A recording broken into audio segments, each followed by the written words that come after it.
'Twas the night before training, when all through the room nothing was stirring, not even a broom. The manuals were packed up and shipped out with care, in hopes that participants soon would be there. The markers were nestled all snug in their rails, chart easels were ready for writing details. The door was locked well, and I'd turned out the lights. Most folks in the office had gone home for the night.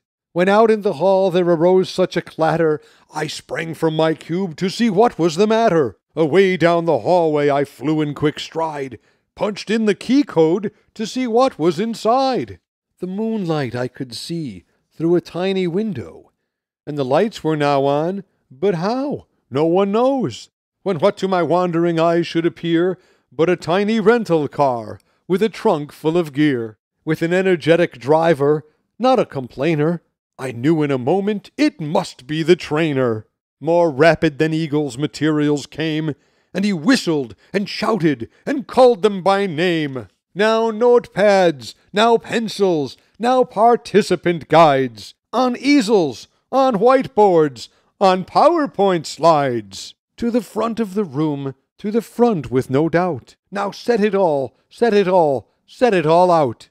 To set up in advance, oh, what a good feeling! Wow, the projector was mounted to the ceiling! So into the classroom the supplies they flew, with lots of table toys, and a lesson plan too.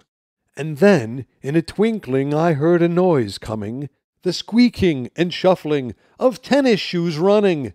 As I quietly stood and was turning around, into the classroom the trainer came with a bound. He was dressed casually, I guess you could say, and his clothes were wrinkled from traveling that day. A rolled cart of toys he had pulled down the hall, that he had to gate check, 'cause the airplane was too small.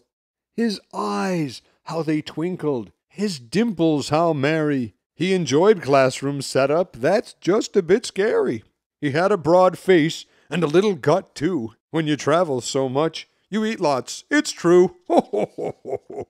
He spoke not a word, but went straight to his task. I wanted to help, but was too shocked to ask.